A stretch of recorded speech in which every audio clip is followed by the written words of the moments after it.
defeat to Argentina's Solana Sierra. British qualifier Ollie Tarvert left centre to court to plenty of cheers despite his second-round exit to defending champion Carlos Alcaraz in straight sets. In the city, the FTSE 100 has closed down 10 points at 87.74. The pound buys $1.36 and €1.15. LBC weather mainly dry tonight and clear with any showers in the north starting to ease. Outbreaks of rain for Northern Ireland and Western Scotland in the early hours, lows of 6. Cloudy with blustery showers for Northern Ireland, Scotland and the north of England tomorrow. Drier in other parts of England and Wales with sunshine, a high of 25 degrees. From Global's newsroom for LBC, I'm Amelia Cox. This is LBC from Global, leading Britain's conversation with Iain Dale.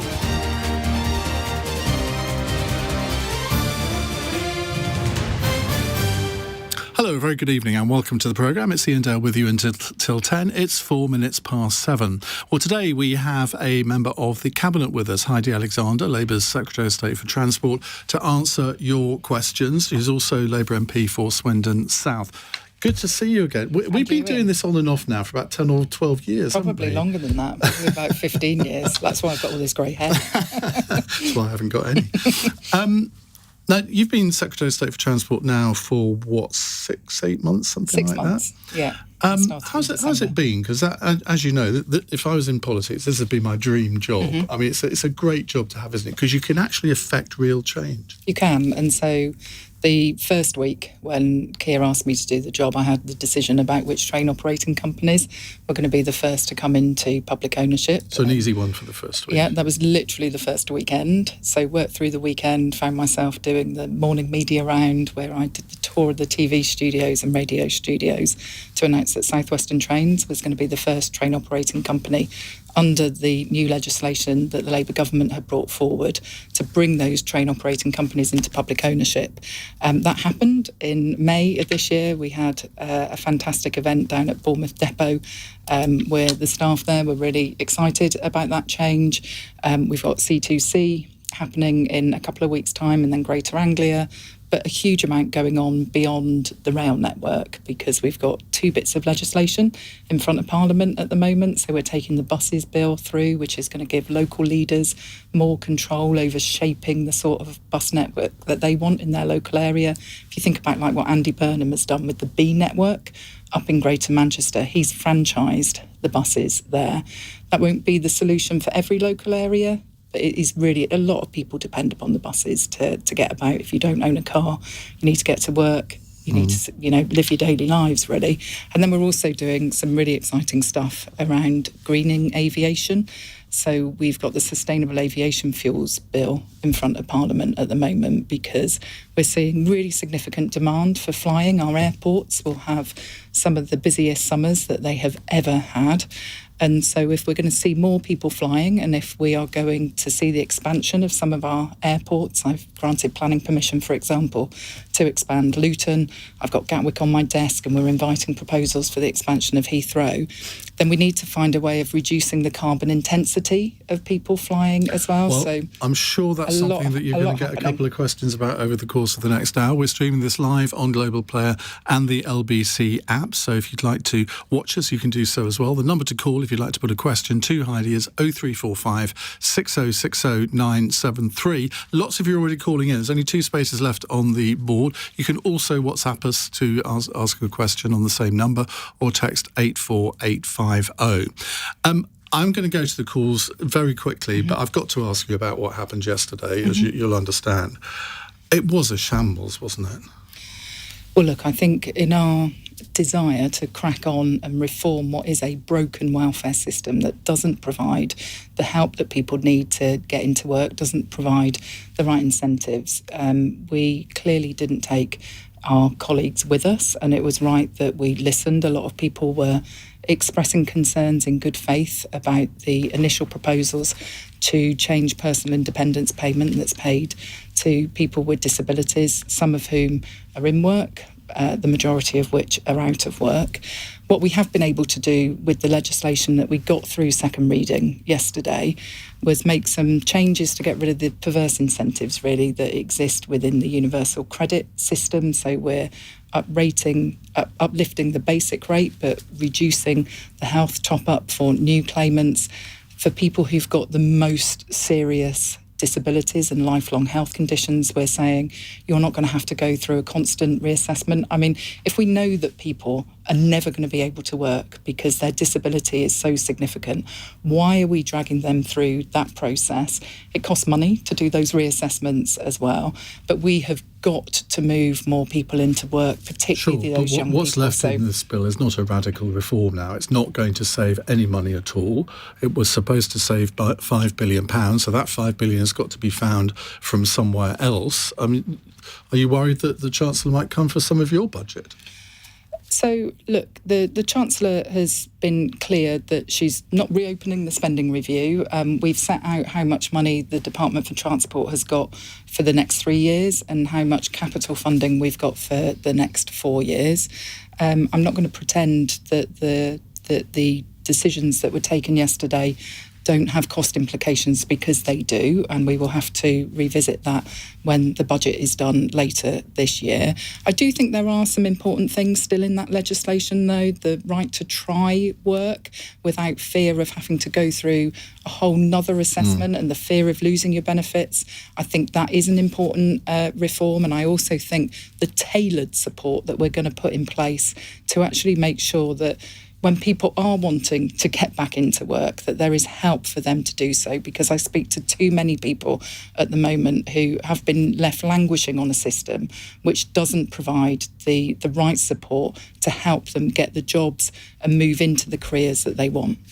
Right, let's go to call, shall we? Yeah. That's what we're here for. Gary is in Enfield. Hello, Gary. Hi, good evening. What would you like to ask? My question? Well, yes, looking at the track record of all UK infrastructure works, whether it's in roadworks or train or NHS, it has a very poor record of finishing on time and in budget. In fact, it's a bit of a scandal. And should we really go on to the HS2 product, the HS2 project, particularly when it's cost so much and been so over budget? And I feel that it's just a big scandal. It seems like contractors are scratching each other's back. I really think we should abandon any infrastructure done by UK Limited, and give it to external contractors, maybe outside the UK, maybe China. I don't mean to be flippant about it, but we're just not capable of doing things on time and in budget.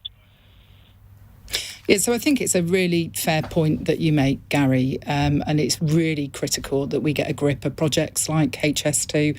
I stood up in the House of Commons recently and described what I saw as a litany of failure. There was poor management, ineffective contracts in place that didn't sufficiently incentivise the suppliers to do a good job and provide value for money to the public sector. But what we also saw under the last government was they just kept moving the goalposts constantly. So there were constant changes to scope. They were letting contracts to builders and construction companies when they didn't actually know what they were asking those companies to build. And we all know, if you think about having works done in your own home, you can be fleeced a lot of the time, can't you, if you're not clear about exactly what you want. And so I think those were some of the mistakes that happened with HS2, and we're going to get a grip of that as a government. I do think it's right, though, that the two great cities of Birmingham and London have a really excellent train service, because let's be honest, at the moment, the rail network is not delivering what the public need, what the economy need. Now, we've got lots of plans to change that as a government and to improve the quality of services, but actually creating more capacity between Birmingham and London, which then frees up the existing track so that you can offer better local services as well. I think that is an important thing to do. I did a lot of work on the Elizabeth line, which was the Crossrail project, and that was delayed and it was over budget. But just look how fabulous it is now in this searing heat that we've got in London. You know, people step onto the Lizzie line, as it's fondly known. Fantastic air-conditioned trains, a really top-class service. And that's why I was really pleased as well in the spending review to be able to give the Mayor of London a £2.2 billion capital settlement so that we can get new trains on the Piccadilly line, new trains on the Bakerloo line. The Bakerloo line trains are actually older than me, and I often say to people, look, I've got enough grey hair to prove that's a real problem.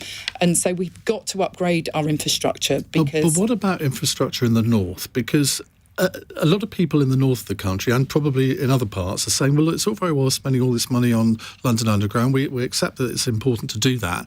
But, I mean, David Blunkett, for example, I'm sure you're aware of the plan that he's come up with for a £14 billion Yorkshire rail plan. I mean, £14 billion, hell of a lot of money. But shouldn't you be concentrating on things like that, so to bring the rest of the country and do what Boris Johnson kept saying he wanted to do, level things up? Yeah, so we, in the spending review, announced £15.6 billion to be spent in our big city regions. So places like Greater Manchester, Liverpool, in Leeds and West Yorkshire, in Newcastle, and around Bristol. And a lot of the money that the mayors in those regions want to spend is on improving connections between the towns around those cities into the really good jobs in the city centre. And so in Leeds and West Yorkshire, Tracy Brabin wants to deliver the West Yorkshire mass transit so that the younger kids that are growing up in Bradford, it's got one of the youngest populations in the country, can access those jobs. In Leeds, that might be a tram. We're going to connect Newcastle down to Sunderland via Washington, which is a really important advanced manufacturing area over in Liverpool. Steve Rotherham, who is the mayor there, has got plans to introduce new direct rapid bus routes out to John Lennon Airport, out to the new Everton Stadium, out to Anfield as well. And so, you know, we have worked very closely with those leaders in those city regions because we see huge untapped potential in the economies of those cities. It aligns with the work we're doing on the industrial strategy as well. But it is a very, very, it's probably the largest single allocation of money to deliver better public transport in the great cities of the north of England and the Midlands. And just final question on this. We all remember that day when Rishi Sunak announced the axing of the Birmingham to Manchester leg of HS2, bizarrely in Manchester at the Conservative Party conference. Yeah, strange choice. Very strange choice. There doesn't seem to be any hope that you're going to revive that. Is that because a lot of the land that had been requisitioned has now been sold off? No, it's not for that reason. We are looking at how we address capacity constraints on the West Coast main line between Birmingham and Manchester into the 2030s. But you'll appreciate, as a government, we might want to do everything, but you have to set priorities. We have also recognised the importance of improving rail connectivity across the north of England, and I hope to be saying more in the weeks and months ahead on that. And so we've had David to prioritise. Blunkett could be a happy man soon. Well, I'm not going to make any individual promises to anyone on air, Ian, but I do. He only wants £2.4 billion by 2030, apparently. So, well, you asked me what it's like being the Transport Secretary. When I walk through the division lobbies in the House of Commons, you wouldn't believe the number of people that say it'll only cost 30 million, it'll only cost 2 billion. And so, yeah, we've got to set our priorities and make sure that we deliver against them. Great question, Gary. Thank you very much indeed. We'll come to more questions in a moment. 0345 6060 973 if you'd like to put a question to Heidi Alexander, the Transport Secretary. It's 17 minutes past 7. This is LBC.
Iain Dale on LBC. Text 84850. 18 minutes past 7. Heidi Alexander is here, the Secretary of State for Transport. You can watch us on Global Player and the LBC app. But let's get the next question from Ben, who is in Birmingham. Hello, Ben. Hiya, how you doing? Good, thank you. What would you like to ask? I live in the best city in the world, as you know, Birmingham. And I think, Heidi, let's think about this, right? I'm sure you have, but let's rethink here, okay? We live in the UK in a hub-and-spoke economy, which is a terrible, terrible way to run an economy. I'll tell you why. None of us have all our money in one bank account. Well, you don't put it all in one place, right? It makes sense to invest elsewhere, I would argue, right? So where's the most logical place to invest, right? Scotland and Manchester haven't got the population to support growth that businesses need. Has to be in Birmingham. Now, if you're going to build, how much is it, $33 billion railway, which takes 48 minutes to get from London to Birmingham, that is, a massive hole in the pocket, but the investment has already been made to naturalise and make sense of putting the runway in Birmingham. People in London expect to go from, Essex to Heathrow. It's going to take them 2 hours, right? That's normal. They expect that, right? So if we make business, which, by the way, Goldman Sachs has an office. You have a headquarters here. Lloyds Bank have a humongous office here. EY have an office here. Arup Group have a massive office here. Businesses and the smarter money than you or I, to be honest, have already said Birmingham is going to grow exponentially, and they've invested here, right? Which means their executives are going to come here, which means their staff are going to come here, which means more businesses are going to come here. Okay, you need to get to your question, Ben. You're making a good case for Birmingham, but what's your question? Why put another runway in Heathrow, piss off the entire country, annoy the entire country, when you could just invest in expanding Birmingham Airport, make Birmingham Airport a proper international airport? Well, it's a powerful case, Heidi. Yeah, so the proposals to expand the third runway and build a new third runway at Heathrow that is a private sector scheme. And if East Midlands Airport came to me and said, actually, I want to talk to you about expansion plans, I want to put in a planning application, then, obviously I'd be really interested in talking to them, as I would any airport across the country. As the Transport Secretary, I have to deal with the planning applications that come forward. And so when I started in this job back in December, there were already 2 planning applications on my desk from the privately owned airports. In fact, actually, Luton is owned by the local authority. And so I then have to decide, as the Transport Secretary, whether it's appropriate for those airports to expand. And with Heathrow, the Chancellor at the end of January said that Heathrow is our only hub airport. And at the moment, it's in competition with places like Schiphol in Amsterdam, Charles de Gaulle, Frankfurt, and we can't run the risk of losing out to those other European countries. And so that's why she said, given that there was a huge mess around the expansion of Heathrow under the Conservative government, when the then Prime Minister Boris Johnson was threatening to lay down in front of construction vehicles, etc., and I think avoided even being in the country to vote on it. We said, look, Heathrow, if you're serious about doing this, if you've got investors that are lined up and want to make that commitment, then let's see what your proposals are now. Bring those forward in the summer. We've got to then do a bit of a review of a document called the Airport's National Policy Statement in order to judge the planning application that comes in against the government policy. And so this is...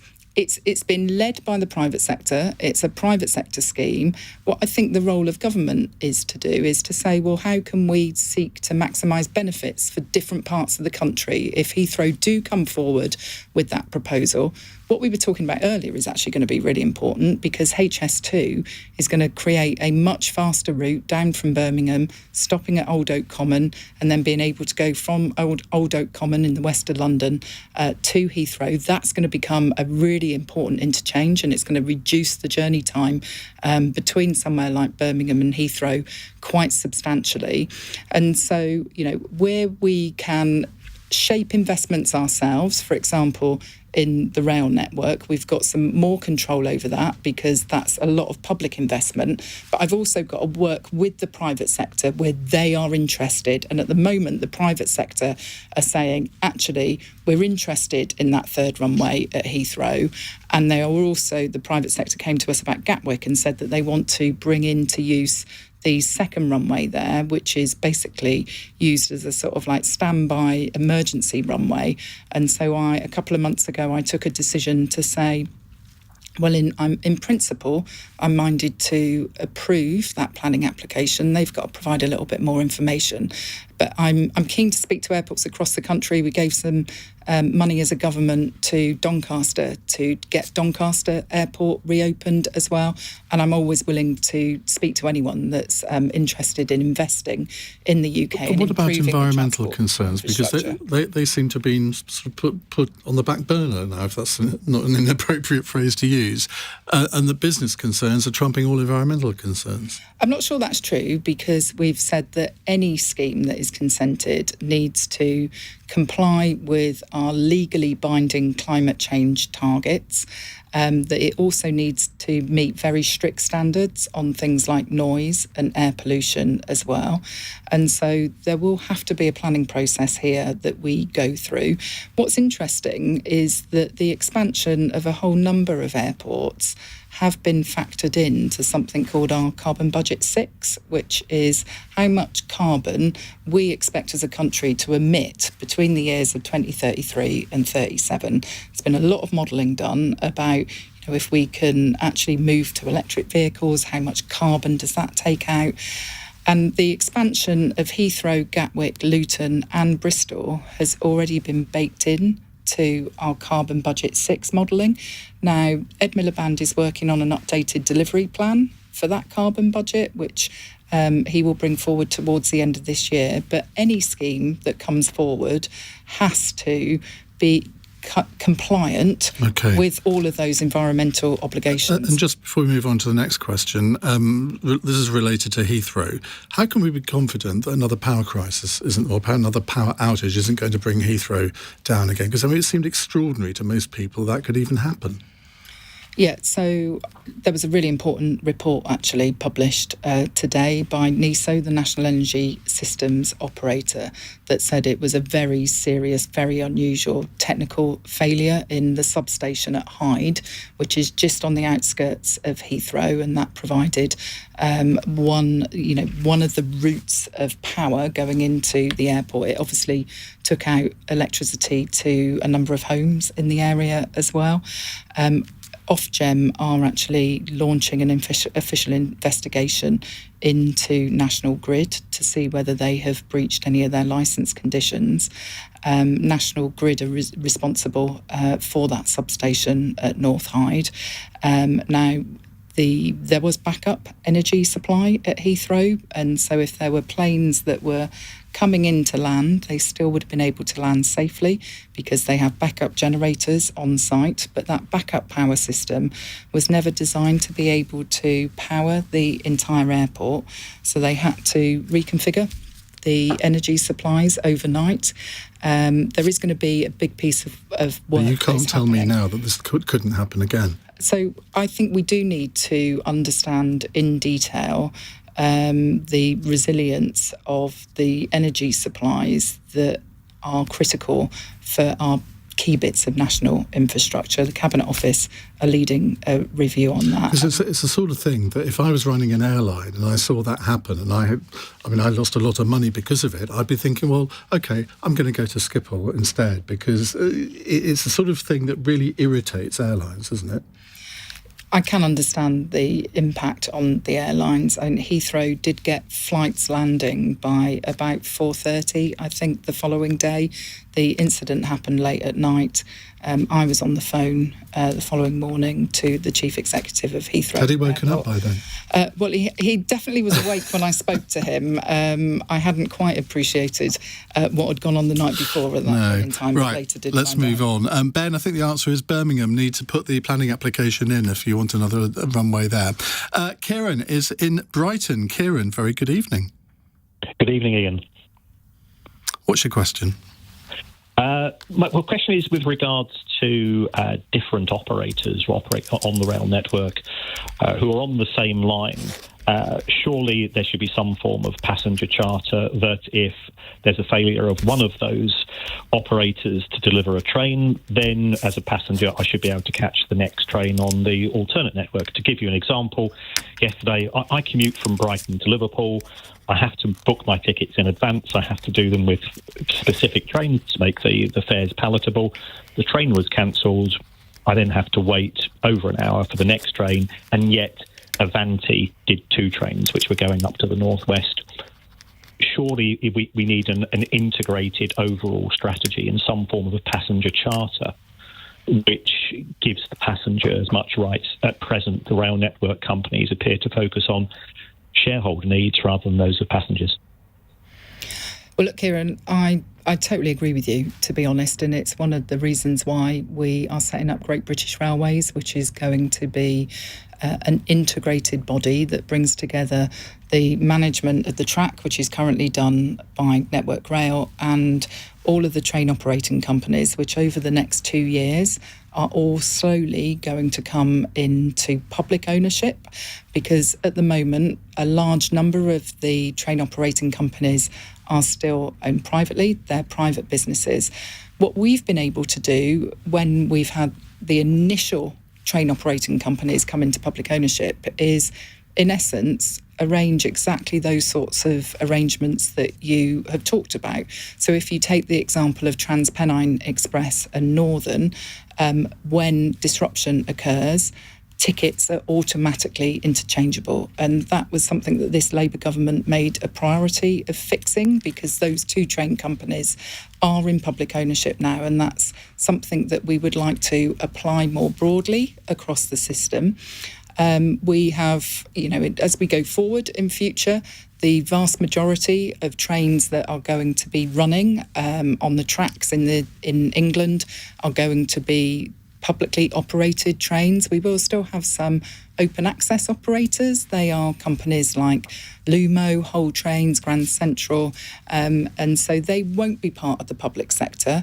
And I'd be interested in having a conversation with them about how we could, make those arrangements more comprehensive, because I do think that when you've experienced disruption, it is logical that people want to be able to get on the next train. It's too fragmented at the moment.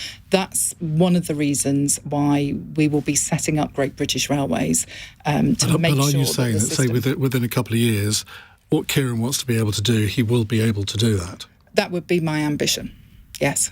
Not commitment, though. So at the moment, Great British Railways isn't established. I need to take some legislation through Parliament called the Railways Bill, whilst we took the public ownership legislation through, which meant that when the contracts of the train operating companies come to an end, they automatically come into the public sector. We don't have to pay any money out to the private operators to do that. So there's going to be every 3 months, another train operating company is going to be coming into the public sector. I then get Great British Railways set up so that we get everyone working together.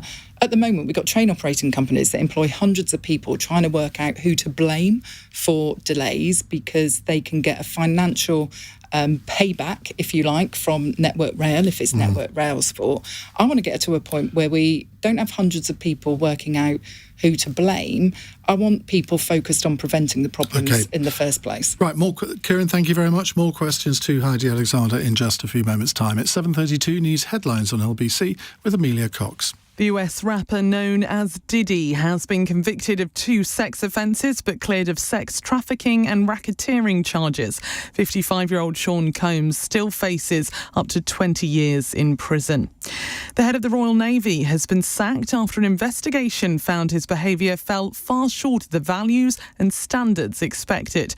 Sir Ben Key was reportedly suspended from his role as First Sea Lord in May over claims he had an affair with a female subordinate. And the Chancellor is said to be dealing with a personal matter after being visibly upset on the front bench during today's PMQs. Rachel Reeves was seen being comforted by her sister and Labour Chair Ellie Reeves while leaving the chamber earlier. LBC weather, mainly dry tonight and clear with any showers in the north starting to ease. Outbreaks of rain for Northern Ireland and Western Scotland in the early hours. Lows of 6 degrees. This is LBC.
of July. Iain Dale. Call 0345 6060 973. Text 84850. Alexa, send a comment to LBC. 7:35 on LBC. Before we come to the next question, Heidi, I've got to ask you about the future of Rachel Reeves, because after yesterday, people were speculating that the Prime Minister might sack her, that she might resign. We saw her being quite emotional at PMQs today. What's going on? Well, look, I think that Rachel is dealing with a personal matter, as I understand it. I haven't spoken to her this afternoon. I did drop her a text. But I think she is one of the reasons, along with Keir, why we've got a Labour government at the moment, because I think she convinced the public that the Labour Party could be trusted with their money, and that on the really big decisions she was going to get the calls right. We can't routinely as a country have more money going out in day-to-day spending than when we've got coming in through tax receipts, and she's right to say that we've got to invest in big infrastructure projects to get the economy moving. So, I'm very grateful to Rachel, because I feel I wouldn't even be an MP at the moment unless she had shown that leadership in the Labour Party, and I certainly wouldn't be a cabinet minister. So, it doesn't surprise me to hear the Prime Minister say that he's got absolute faith in her and that she's not going anywhere. He didn't repeat what he said in January about her having the job until the next election, which gave Kemi Badenoch a real opportunity, didn't it? Well, I shouldn't read in anything into that, to be honest. I think he's been clear this afternoon that she's not going anywhere, and I've known her for a long time, and I know that she is a superbly skilled, talented, resilient politician, and I think the Labour Party and the Labour government owes her a lot for the leadership that she showed, particularly in advance of the election, to get us to a place where the public said we will trust the Labour Party with our money. Right, let's go to some more questions. Luke wants to talk about speed limits. He's in Orpington. Hello, Luke. Hi there, good evening. Yes. Hi, Luke. Would you consider matching Reform UK's pledge to scrap the lower limit, the 20-mile-an-hour limit, which is both dangerous, not fuel efficient, bad for the economy, and very annoying? Would you pledge to get rid of that and go up to 30, and perhaps reconsider the 70 limit to perhaps 80, on the basis that the 70 miles an hour limit was developed about 40, 50 years ago when cars were more minors and things. Now we have cars which are a lot more safer, able to go faster, much safer, wider wheels, bigger brakes, all the auto things. Right, Heidi. Well, look, Luke, I won't commit to scrapping 20-mile-per-hour speed limits, if I'm honest. At the moment in this country, we give the power to local transport, local highways authorities to determine what the appropriate speed limit is on their roads, and we take the decision about the motorways, the strategic road network. What I would just gently say to you, Luke, is that if you are hit by a car travelling at 20 miles per hour, you are 5 times less likely to be killed than if you are hit by a car travelling at 30 miles per hour. And every year in this country, 1,600 people a year are killed on our roads, and I don't think in any other sphere of activity we would think that was an acceptable number if that number of people were being stabbed on our streets. I don't think that we'd say that's okay. But the logic of that is to have a speed limit of 1 mile an hour. I mean, if you want to eradicate all road deaths, I mean, that's kind of where you have to head. And we have a fantastic good record of, it sounds awful, but on road deaths in this country compared to other European countries, don't we? Look, you've got to get the balance right. There are some European countries that are better than us. If you look, I think. Well, I think Norway's better than us. They're one of the safest countries in the world when it comes to road, people being killed and seriously injured on the roads. Look, it's not all about speed, though. It's, also about the way that our streets are designed. It's about making sure that we've got road surfaces that are decent and fit to be driven on, because if you're hitting a massive pothole, that's going to be a road safety hazard as well. And it doesn't matter whether you're in a car, whether you're on a bike. And so, look, this government has said that we're going to bring forward a new road safety strategy later this year. I think it would be inconsistent if we said that we were going to scrap all 20 mile per hour speed limits with that work that we are doing on our road safety strategy. And I know there are different views on it, and I know that some people feel that they could safely drive at 30 miles per hour in a residential area. There are lots of other people, though, that are really clamouring for lower speed limits. And so if you think about a city like Usually London... people who don't drive cars. Well, I'm not so sure. I'm not so sure, Iain, to be honest. I mean, Luke, I know you live in... Did you say you live in Orpington? And actually, there was a lot of demand from people that were living in the north of the borough of Bromley for lower speed limits. Well, what about the 70 mile an hour limit, though? Because that's been over the last 20 years. There were various Conservative transport secretaries always held out the prospect of a rise to 80, but they never actually did it. Is that something that you're at all tempted by? So I've not seen any evidence since I've been in the job that there is a need to do that, nor have I seen any evidence that it would make our roads safer. I am interested in what we can do to reduce the number of people who are killed and seriously hurt on our roads, because I've met the families of people who have been bereaved by appalling collisions, and I think we've got a duty as politicians to try and address that. OK, brief reaction from you, Luke. Yeah, I'd just like to say that it may be safer driving at 20 miles an hour, but it's not safe if you're taking your eye off the road, constantly watching the speed limit, so you're not actually looking out for pedestrians. And the other thing is we're talking about limits. We're not talking about max speed. So we're saying you can go 16 miles an hour, you can go 30 miles an hour. It doesn't mean you're always going at 30. You could be going at 20, but it's options. And on the 18 mile an hour thing, of course, it just makes sense to get the country moving, OK, Luke, thank you very much indeed. Let's move on to Claire, who's a first-time caller in York. Hello, Claire. Hi there. Hiya. Hi. I was just wondering, how are you going to help people with disabilities on public transport?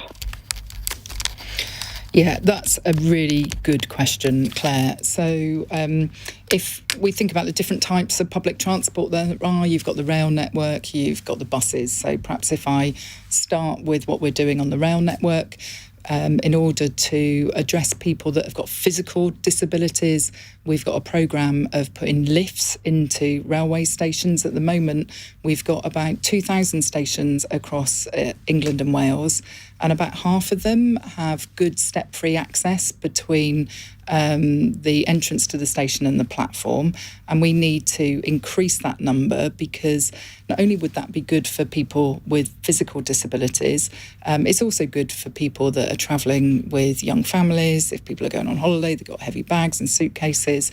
So improving the accessibility of stations is really important. I also want to make sure that when people are travelling on a train, they've got an easier way to book assistance to try and get on the train as well, because I think it's too complicated at the moment and it's not reliable enough. So people turn up to use a train, and some of the time that assistance to get onto the train isn't there. With respect to the buses, I'm also wanting to improve things like the audio and visual announcements for people that might be deaf. They've got hearing impairments. Quite a lot of buses across the country can do this thing called kneeling at the side of the pavement. So you can actually reduce the height of the bus so that people can get on more easily. Also thinking through the design of the bus, because I know that some people, if they get onto a bus on a wheelchair, would say, actually, if someone's already on with a pushchair, that can take up some space. And so there's a lot of really good thinking that's going on about how we can make the whole of the public transport network more accessible. And Claire, let's turn the question back on you. What one thing would you like Heidi to do to make things better for disabled people on public transport? Well, we recently, a couple of weeks ago, myself and my 13-year-old son, who uses a power wheelchair, booked passenger assistance the day before. Yeah. And we got onto the platform and the train pulled away because there was nobody to help us. Yeah. So we missed our train. Claire, that's not acceptable, and you will have heard me say that I recognise that this is a problem. If you wanted to get in touch with Iain's producers and provide when it happened, which train operating company you were with, I'd like to follow that up with the train operator, because this is what puts people off from using the public transport network. We have to get so much better at this, so that the public transport network is there for everyone. It's for all of the public, and so it disappoints me and it upsets me to know that is what your experience was, and I'd like to look into it further. Claire, stay on the line, give your details to my producer, and we'll pass them on to Heidi, because there's nothing, I'm sure, that the train company would like more than to get a letter from you, Heidi, on this. It sounds like they're getting one. Right, more questions in just a few moments, but let me tell you who's on Cross Question at 8. We have the new Reform UK MP, Sarah Pochin. She was elected in the Buncombe by-election. Jim Dixon's Labour MP for Dartford, making his debut on the show. Ali Milani is National Chair of the Labour Muslim Network. And Steve Baker, former Conservative MP and Minister. So you can get your calls in for that now as well. 0345 6060 973. It's 7:46. LBC, coming up tomorrow morning on Nick Ferrari at breakfast. This was Nigel Farage on election night. This Labour government will be in trouble very, very quickly. 1 year on, how is his plan working? If the polls are to be believed, stonkingly. Reform UK have topped a landmark poll for the first time. But is Reform informed to govern? He has demonstrated that he is not fit to be wielding that power, and I don't think he should be Prime Minister. Tune in tomorrow morning as Nigel Farage joins me live in the studio to take your calls. Nick Ferrari at breakfast. Back tomorrow morning from 7. Listen on your radio, on Global Player and the new LBC app.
Apply.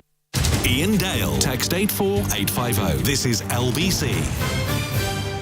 7:49 on LBC. Now, we've got 6 more minutes with Heidi. I want to fit in 3 questions. She's going to give short answers. I want to get you to give short questions. Nina, in Archway, that's your challenge. What's your question, please? So can I say, Heidi, back home in Swindon, you are my MP. I voted for you.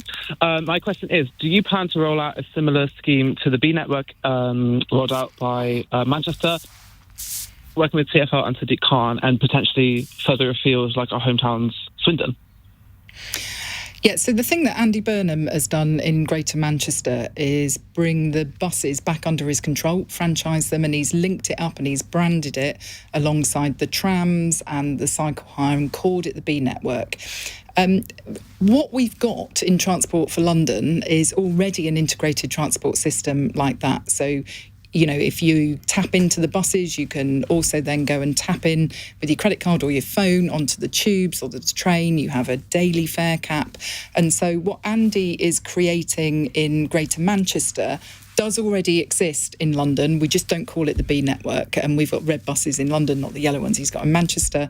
And actually having properly integrated public transport networks is something that I'd like to see extended out to cities, towns all over the country, because I just think it makes it easier for people and it becomes a more attractive option. Thank you very much indeed. Josh is in Neath. Josh, go ahead, please. Shemai, hello, Heidi. I'm from Wales, and I would like to ask a twofold question.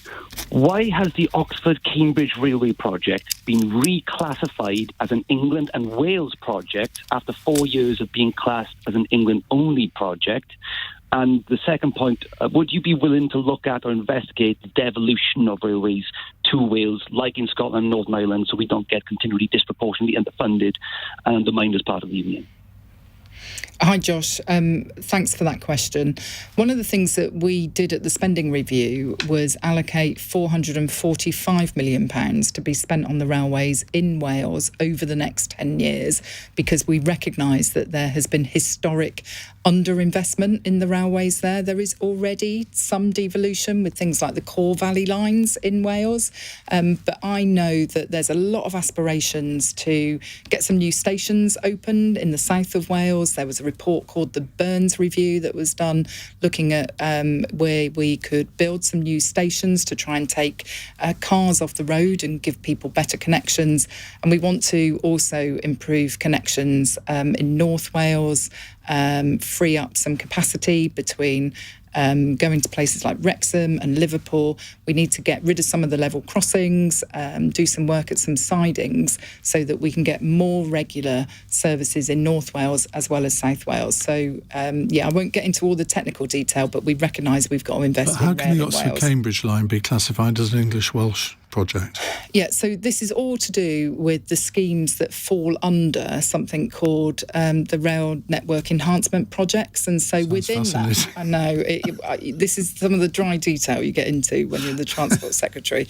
There are some schemes in Wales, for example, improvements to Cardiff Station, that would be classified as an England and Wales scheme too. So there are, it swings and roundabouts, really.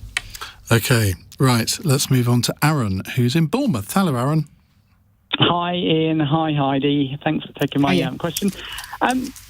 Heidi, I live, I suppose, technically in the southwest, but I see more affinity to kind of the southeast, Bournemouth, Southampton, Portsmouth. It feels like this part of the world is the forgotten area of England when it comes to infrastructure spending.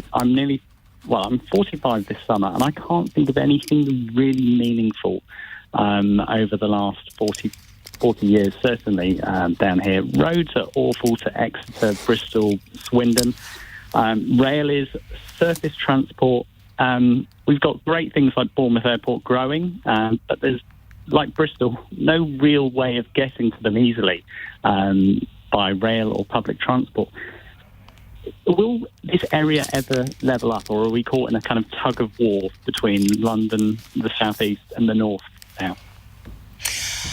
Look, Aaron, you're lucky to live in a really beautiful part of the country, and I, being from Swindon myself, I remember Does that childhood. count as southwest? Well, it is sort of on the cusp of southwest and southeast, and I do remember childhood family holidays down in Bournemouth. We are doing some improvement works down on the south coast. So a couple of months ago, I went along to see the start of works on the M3 just outside of Winchester, where we know that the road that comes up from the docks, the port in Southampton, and goes up towards the Midlands, the interchange there is really constrained, causes a lot of congestion. So it's a big high priority for us to get on and sort. It's a really big scheme at Junction 9 of the M3. I know you've got some fantastic MPs down in Bournemouth now, in Tom Hayes and Jess Toll. They've been talking to me about some of the smaller issues from a transport perspective that affect your town, around things like parking in the summer months when people just come and park up on the double yellow lines to be able to go and spend a day at the beach. I also think that, and so, you know, we're going to look at ways in which we can try and provide some help there to them. I do think bringing the railways into public ownership, and South Western was the first train operating company to come in back in May and had a fantastic sunny day out in Bournemouth with a load of school kids to, you know, try and improve the quality of the service. And so there are things happening. You shouldn't see yourself as the poor relation, but I know that you're already living in a beautiful part of the world, and this government will do what we can to improve transport services for you. There's nothing like a sunny day out in Bournemouth. Exactly. Heidi, we have to finish there. Thank you very much indeed for coming in and taking calls from our listeners. Now, before we come to tonight's cross question, the Prisons Minister, Lord James Timpson, has been taking part in a Dragon's Den-style event where tech maestros pitched their latest developments, which could help tackle some of the biggest problems affecting this country's criminal justice system. The successful businesses will have their proposals considered for pilot rollouts, which would help staff on the front line to tackle violence in prison and to monitor offenders. LBC's political correspondent Aggie Chambray joined the hopefuls in the den.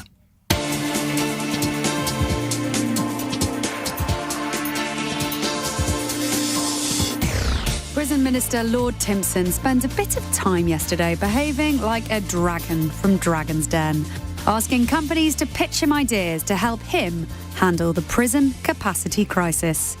I'm Mark Morris. I am with Talatrix. Our partner here today is Syntrex. This fan replaces the traditional ankle monitor. It has a watch, it has a camera, it has a clip-on battery. And so what this does is through GPS monitoring, we can track an individual. Are they going to the places they should go? Are they staying away from places that they should stay away from? Are they staying away from people they should stay away from? Couldn't I just get a pair of scissors and cut that? Could I not just cut that? Yeah, you could have cut it. If you do, then the alarms are going off and you're going back into custody. I work for a company called the Lava Group. We've been working in prisons for probably about 25 years, delivering different types of technology. And I'm here today talking about our Signs of Life vital signs technology. So do you have somebody? Would you need somebody watching this the entire time? No, basically we don't need anybody watching it because it goes, and just pause that. It's buzzing. It's buzzing because somebody's choking, right? Absolutely, and that is what somebody would see, in a prison? In a prison, probation area, police custody, whether there's a secure environment or a vulnerable person that might have an addiction issue or whatever that might be. Professor Christopher Pudney from the University of Bath. We've developed a technology that lets us rapidly scan sheets of paper and identify drugs. And so those red lights indicate that the drug of interest is there. Why is it going red now? Have you actually got some drugs on that piece of paper? Well, not real drugs, as you well know. We've got a simulation of the drugs on the paper, so we're allowed to have it in the room. So those were the pictures. But what did the government's answer to Peter Jones, the Prisons Minister, Lord Timpson, of course, make of them? One of the things that's really clear from today's pitching of our Dragon's Den event here is that some solutions are ready to go now. They're in the drawer, and the ones that we can adapt into our organisation. And there are other ideas of which the